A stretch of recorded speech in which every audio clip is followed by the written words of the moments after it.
Mas Dodo iki ra diasta mlebu rono di nggih utusan Mas Dodo para kaneman iki digo mlebu di apa beneng kene dibroncah apa digo mlebu oh ngoten oke monggo pun niku jenengan ijab kabule ngalap berkahe bumi desa dusun Kedung Randu aja nyawang sing dingalap mbah niku entuk pari mbah niku entuk pohong mbah niku entuk terong mbah entuk wortel mbah napa mawon niat jenengan ngalap berkah bumi dusun Kedung Randu sing panjenengan lenggahi sing panjenengan tanduri sing panjenengan ginake kangge nguripi jenengan sedaya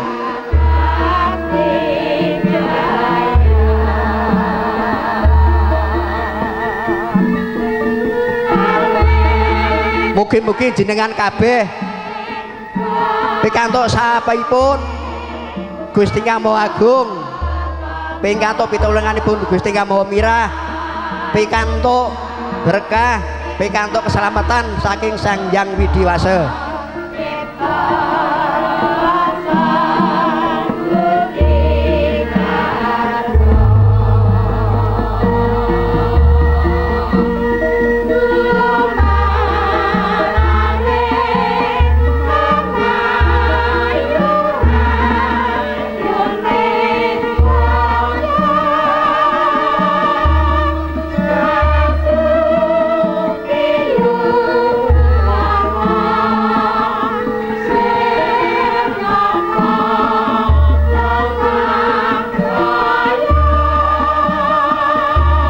niki nembe mawon wonten samuran arupi beras awarna kuning niku lambang keabadian nggih Mbak Kakung nggih kuning niku lambang keabadian lambange katentreman lambange kawahyon ayem tentrem muga-muga warga Kedung Randu kaya dene sumawure beras kuning yang sampun sinuntak dening ibu menika wau niki pun didongani Mbak Kakung Parmo beras kuning niku kuning warna keabadian teguh sedayanipun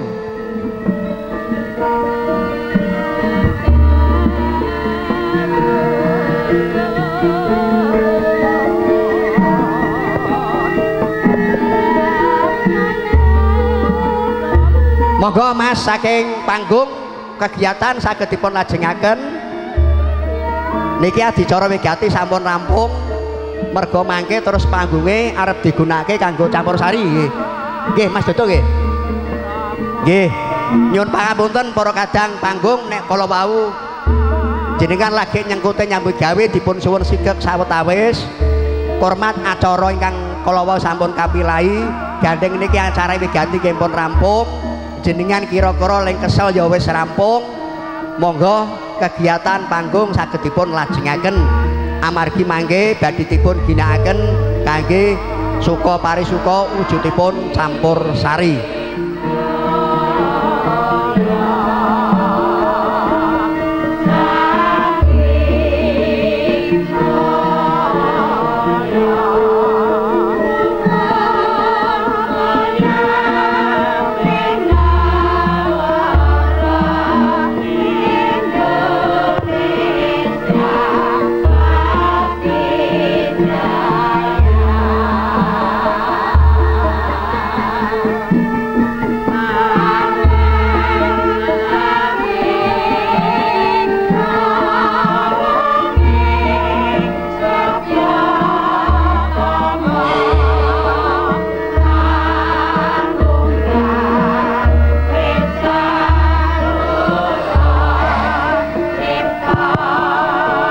Niki kegiatan jenengan Bapak Ibu di live streaming niki ditonton wong sak donya boten namung juwangi Boyolali luar negeri niki nggih ditonton jadi niki wah jebul Kedung Randu ki nyoto tenan najanto manggon tengah alas ning nyatane guyub rukun nyawiji golong gilik bangun desa bangun nata praja.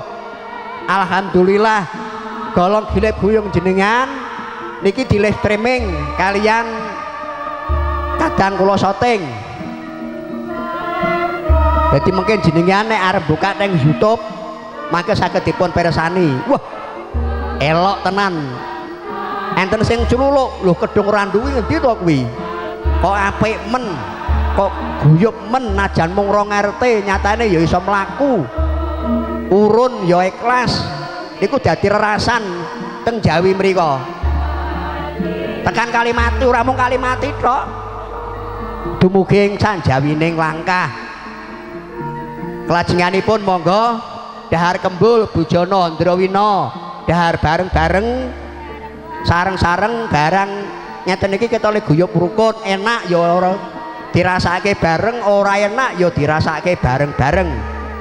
Moga-moga kabeh dadine enak. Nah. Buahe mendhet kiambak niku teng inggil jenengan. Wah, gedang kok kaya diuja. Pengen ngendi nggih pun Mang motol-motol niku. Kula tak mangan gedang godhog.